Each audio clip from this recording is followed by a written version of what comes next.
யூஎஸ்க்கும் ஈரானுக்கும் வார் ஸ்டார்ட் ஆனதுக்கப்புறம் மார்க்கெட் ரொம்பவே நல்லா இறங்கியிருக்கு.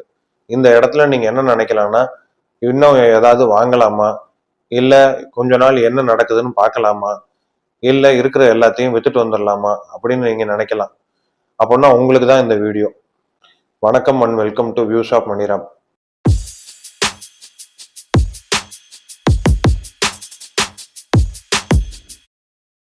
வீடியோக்குள்ளே போகிறதுக்கு முன்னாடி ஒரு சின்ன ரெக்வஸ்ட். இப்போ நம்ம சேனலில் போடுற வீடியோஸ் எல்லாத்தையுமே நிறைய பேர் பார்க்க ஆரம்பிச்சிட்டிங்க. பட் ஸ்டில் இன்னுமே நிறைய பேர் சப்ஸ்கிரைப் பண்ணாமல் தான் பார்க்குறீங்க. நாங்கள் இந்த சேனலில் போடுற வீடியோஸ் எல்லாத்துக்குமே நிறைய டைம் அண்ட் எஃபர்ட்ஸ் போட்டு பண்ணிக்கிட்டு இருக்கோம். அதனால நீங்களும் சப்ஸ்கிரைப் பண்ணீங்கன்னா எங்களுக்கு ரொம்ப என்கரேஜிங்காக இருக்கும். இப்போ நீங்கள் நிறைய பேர் என்ன யோசிப்பீங்கன்னா, இப்போ மார்க்கெட் இவ்வளோ இறங்கினதுக்கப்புறம் இப்போ நம்ம ஏதாவது வாங்கலாமா, இல்லை இன்னும் கொஞ்ச நாள் வெயிட் பண்ணி பார்க்கலாமா, இல்லைன்னா இருக்கிற எல்லாத்தையும் வித்துட்டு வெளியில் வந்துடலாமா அப்படின்னு நீங்கள் நினைப்பீங்க. இந்த வீடியோவில் எல்லாத்த பற்றியும் டீட்டெயிலாக பேசுகிறோம். அதே மாதிரி இதுக்கு முன்னாடி நடந்த மார்க்கெட் கிராஷு, மார்க்கெட் கரெக்ஷன், அப்போ மார்க்கெட் எப்படி ரியாக்ட் ஆனிச்சு, இப்போ என்ன நடந்துக்கிட்டு இருக்கு, எல்லாத்த பற்றியும் இந்த வீடியோவில் டீட்டெயிலாக பேசுகிறோம். இந்த வீடியோ முடியும் போது உங்களுக்கு என்ன பண்ணணுங்கிறது ஒரு கிளியர் ஐடியா இருக்கும்.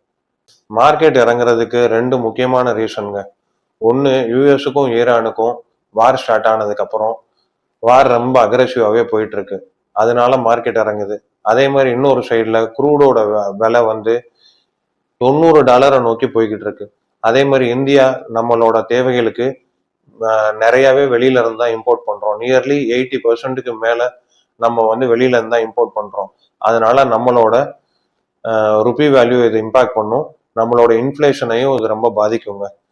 இப்போ இந்த இதை பேசிக்கிட்டு இருக்கிற டைம்ல நம்மளோட டொமஸ்டிக் எல்பிஜியோட சிலிண்டர் $60 விலையேறி இருக்கு. அதே மாதிரி கமர்ஷியல் சிலிண்டரோட விலை $115 விலையேறி இருக்குங்க. இதைத்தான் நம்மளோட ஃபர்ஸ்ட் வீடியோல பேசணும். விலைவாசி ஏறுறது, அதான் இன்ஃப்ளேஷன். இந்த இன்ஃப்ளேஷனை பீட் பண்றதுக்கு நம்ம எப்படி இன்வெஸ்ட் பண்ணணும் அப்படிங்கிறதெல்லாம் நம்ம டீட்டெயிலாக பேசணும். அந்த வீடியோ நீங்க பார்க்கலன்னா அதோட வீடியோ லிங்கை நாங்கள் இந்த டிஸ்கிரிப்ஷன்ல போடுறோம், நீங்க அவசியம் நீங்க பாருங்க. Next reason, FIIs, foreign institutional investors. அவங்க லாஸ்ட் சில ட்ரேடிங் செஷன்ஸ்ல நிறைய வித்திருக்காங்க. ஸோ இதுவும் ஒரு மெயினான ரீசன். ஸோ இந்த ரெண்டு ரீசன்னால தான் மார்க்கெட் ரொம்பவே நிறைய இறங்கிக்கிட்டு இருக்கு. ஒரு கம்பேரிசனுக்கு இது வரைக்கும் நடந்த மார்க்கெட் கிராஷஸ், மார்க்கெட் கரெக்ஷன்ஸை பத்தி பார்ப்போம். இது வரைக்கும் பல தடவை மார்க்கெட் கிராஷ் ஆயிருக்கு, பல தடவை மார்க்கெட் கரெக்ட் ஆயிருக்குங்க. இதுல இது வரைக்கும் நடந்ததுலேயே பெரிய மார்க்கெட் கிராஷுங்கிறது பார்த்தீங்கன்னா 3 தடவைங்க. ஒன்று 2008 நடந்த குளோபல் ஃபினான்ஷியல் கிரைசிஸ். அந்த டைம்ல தான் லேமன் பிரதர்ஸ் மாதிரி பெரிய யூஎஸ் பேங்க்ஸ் எல்லாமே டிஃபால்ட் ஆனிச்சு. அப்போ மார்க்கெட் நியர்லி 60%க்கு கிராஷ் ஆனிச்சுங்க. அதுக்கு அடுத்து அதிகமா கிராஷ் ஆனதுன்னு பாத்தீங்கன்னா 1992 ஹர்ஷத் மேத்தா ஸ்கேம் வந்த டைம்ல கிராஷ் ஆனிச்சு. அப்போ நியர்லி 54%க்கு மார்க்கெட் கிராஷ் ஆனிச்சு. இதுக்கு அடுத்தபடியா கோவிட் டைம்ல 38% கிட்ட மார்க்கெட் கிராஷ் ஆனிச்சுங்க. இது 3 தான் பெரிய மார்க்கெட் கிராஷ். இப்போ இந்த இமேஜ்ல நாங்க காட்டியிருக்கிற மார்க்கெட் கிராஷ்ல ரெட் எல்லாம் பெரிய மார்க்கெட் கிராஷ், எல்லோல இருக்கிறது மீடியம் மார்க்கெட் கிராஷ், கிரேல இருக்கிறது சின்ன மார்க்கெட் கிராஷுங்க.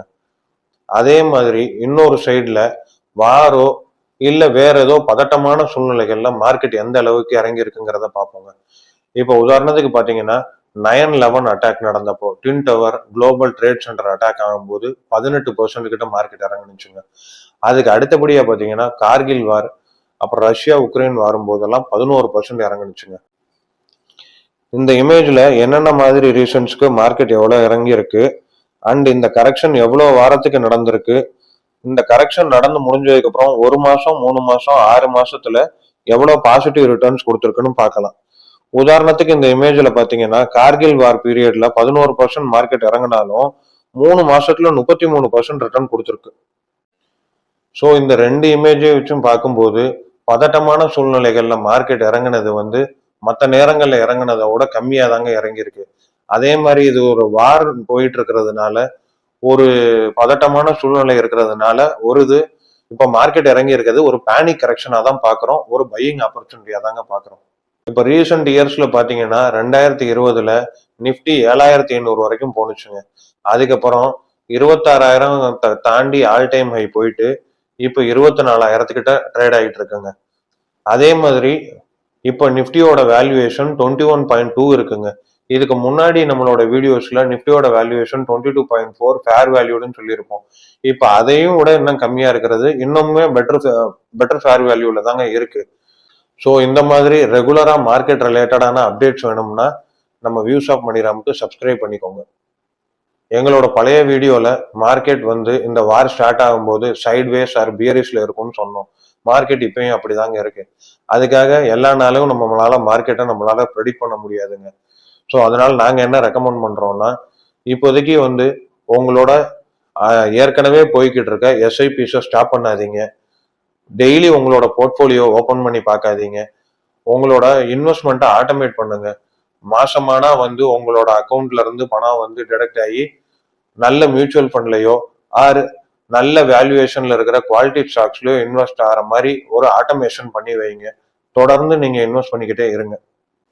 ஏன் உங்களை தொடர்ந்து இன்வெஸ்ட் பண்ணிக்கிட்டே இருங்கன்னு சொல்றோம் அப்படின்னா, நிஃப்டி 2020 மார்க்கெட் அவ்வளவுக்கு இறங்கினாலும் இப்போ நல்லா பெட்டரா தான் இருக்கு.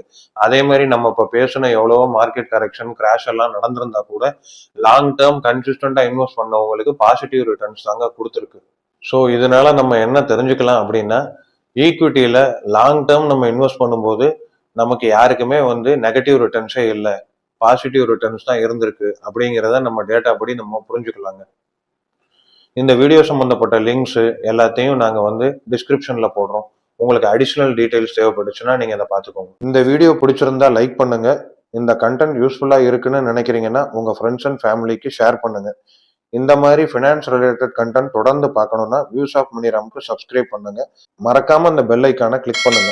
இன்னொரு வீடியோல சந்திப்போம். Happy investing.